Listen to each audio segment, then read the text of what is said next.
Morning students, school solution में एक बार फिर से मैं आपका स्वागत करता हूं और मैं आपको इस वीडियो में एक चैप्टर पढ़ाने जा रहा हूं जो कि फ्रांसीसी क्रांति का ही एक उप अध्याय है और उसका नाम है क्रांति की शुरुआत। जैसा कि आप सभी को पता है कि इसके पहले वाले वीडियो में हम लोगों ने ये पढ़ा था कि 18वीं सदी के उत्तरार्ध में फ्रांस का समाज कैसा था, उसका वर्गीकरण किस तरह से हुआ था। आपने उस वीडियो में ये भी जाना था कि फ्रांस का जो समाज था वो 3 स्टेट में बटा हुआ था। तो आज हम लोग इस वीडियो में पढ़ेंगे उसी चैप्टर का सेकंड उप अध्याय जिसका नाम है क्रांति की शुरुआत। यानी कि इस चैप्टर में मैं आपको बताने वाला हूँ कि फ्रांसीसी क्रांति कैसे हुई और इसके कारण क्या थे और किन किन परिस्थितियों में कहाँ कहाँ यह क्रांति फ्रांस में हुई। इस चैप्टर को हम लोग इस वीडियो में पढ़ेंगे। तो आइए शुरू करते हैं इस चैप्टर को, क्रांति की शुरुआत, और हम लोग भी मिलजुल कर क्रांति करते हैं।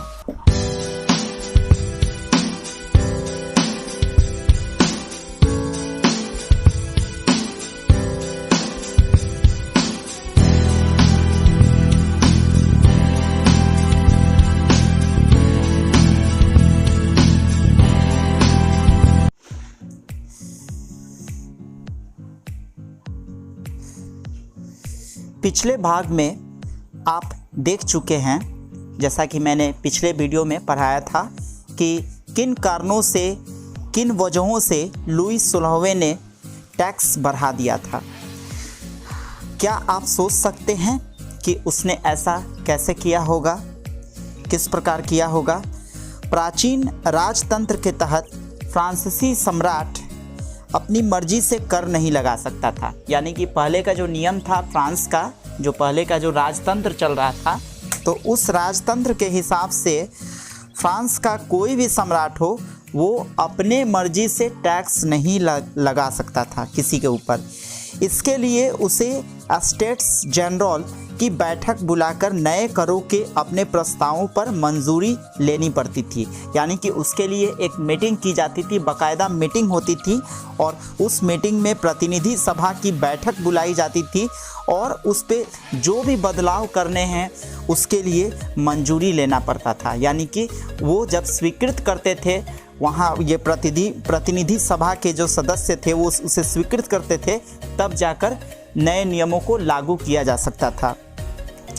स्टेट्स जनरल एक राजनीतिक संस्था थी जिसमें तीनों स्टेट अपने अपने प्रतिनिधि भेजते थे। जैसा कि पिछले वीडियो में मैंने आपको बताया था कि फ्रांस का जो समाज था वो 3 स्टेट्स में बटा हुआ था।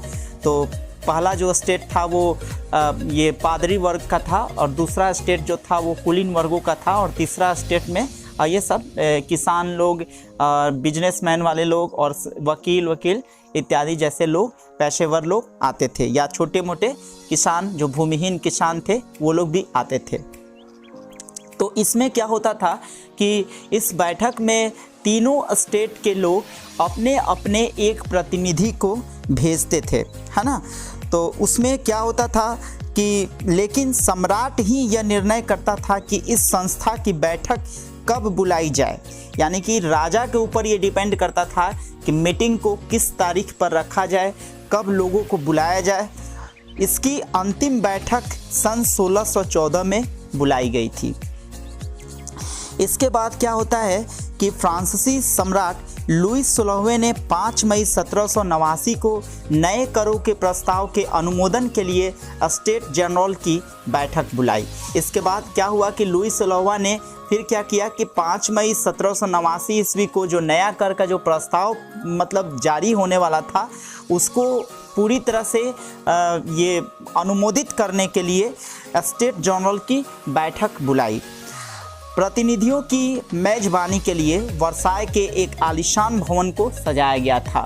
उस भवन को काफ़ी डेकोरेट किया गया था, वहाँ मीटिंग होने वाली थी और पहले और दूसरे स्टेट ने इस बैठक में अपने 300 प्रतिनिधि भेजे जो आमने सामने की कतारों में बिठाए गए थे। तो इसमें क्या था कि प्रथम स्टेट जो था और द्वितीय स्टेट जो था, इसमें क्या किया गया था कि 300 प्रतिनिधि भेजे गए थे। जो क्या हुआ था कि बिल्कुल आमने सामने बैठे हुए थे और तीसरे स्टेट के 600 प्रतिनिधि उनके पीछे खड़े किए गए थे। यानी कि उनका क्या वजूद था, क्या पोजीशन था, ये इस बात से आपको स्पष्ट हो रहा होगा।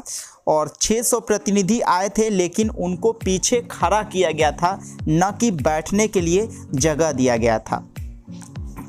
तीसरे स्टेट का प्रतिनिधित्व इसके अपेक्षाकृत समृद्ध और शिक्षित वर्ग कर रहे थे, लेकिन ये था कि तीसरे स्टेट में हर तरह के लोग थे, यानी कि बड़े बड़े बिजनेसमैन वाले लोग भी थे, शिक्षित वर्ग भी था, वकीलों का भी वर्ग था और साथ ही साथ मध्यम किसानों का भी वर्ग था और भूमिहीन किसानों का भी वर्ग था।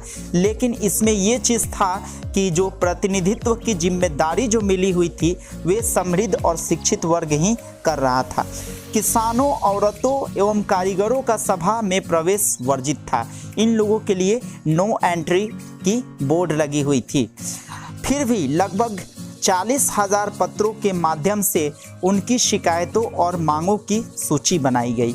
यानी कि तृतीय जो स्टेट के जो लोग थे वो क्या कंप्लेन दर्ज कराना चाहते थे, तो लगभग इसमें 40,000 लेटर थे और उस लेटर के माध्यम से उनकी क्या डिमांड है, उनकी क्या मांग थी और उनके क्या क्या कंप्लेंट्स थे, उसका एक अच्छा खासा एक सूची भी तैयार किया गया था, जिसे प्रतिनिधि अपने साथ लेकर आए हुए थे।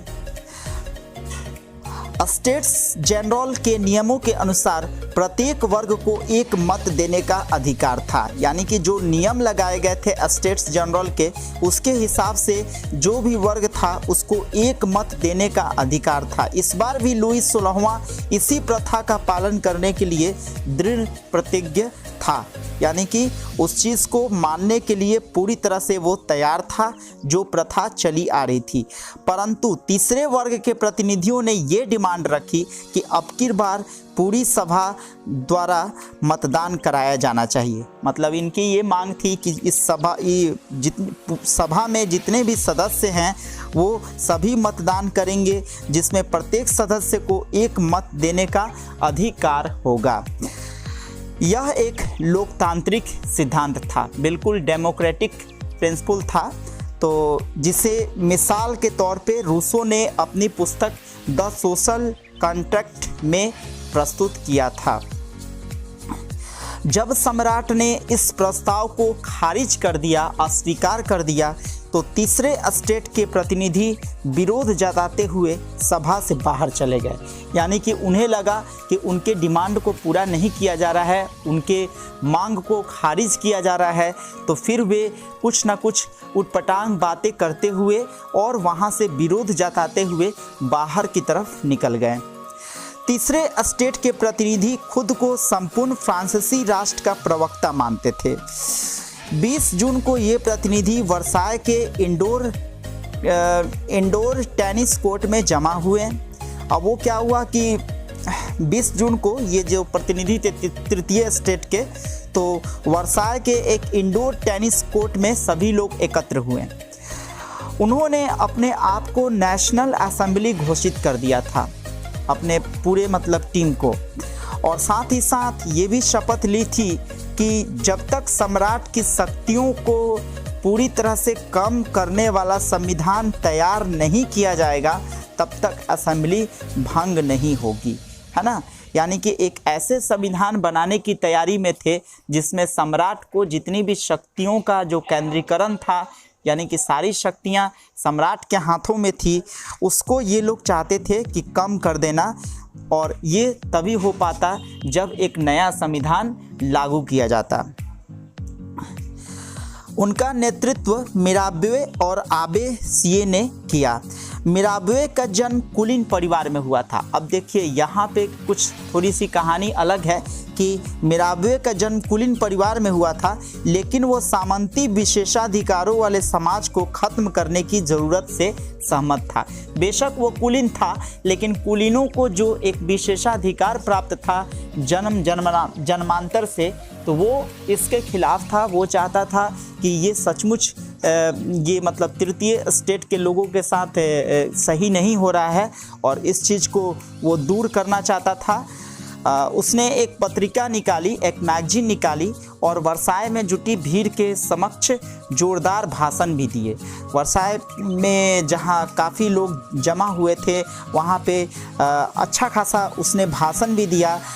आबे सिए हालांकि देखा जाए तो मूलतः पादरी था। यहाँ तो मैंने अभी मिराबियो के बारे में बताया, और दूसरा जो था व्यक्ति आबे सिए, तो आबे सिए जो था वो क्या था कि आपको पादरी वर्ग में था, है ना।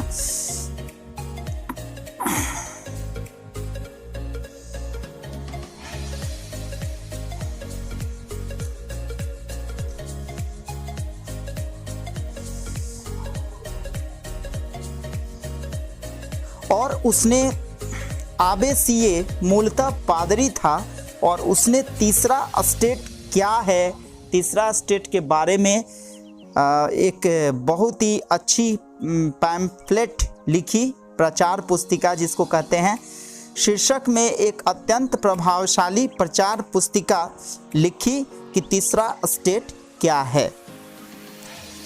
यहाँ पे एक थोड़ा सा कुछ मैं बता देना चाहूँगा, कुछ खास तिथियों के बारे में जो कि दिया हुआ है।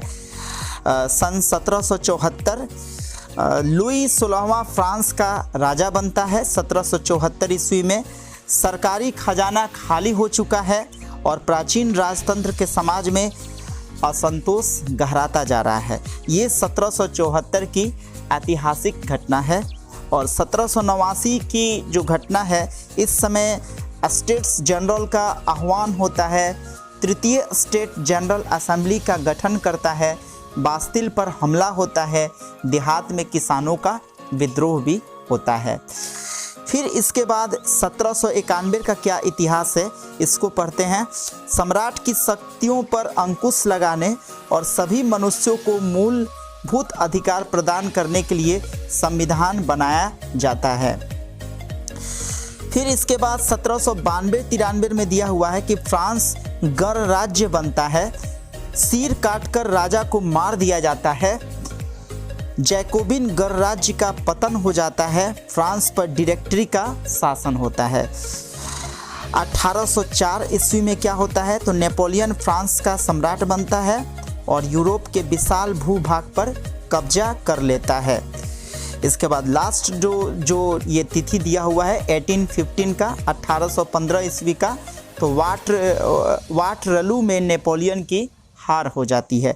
तो ये कुछ ऐतिहासिक घटनाएं हैं, तिथियां हैं, जिसको आपको स्मरण करना चाहिए, याद करना चाहिए।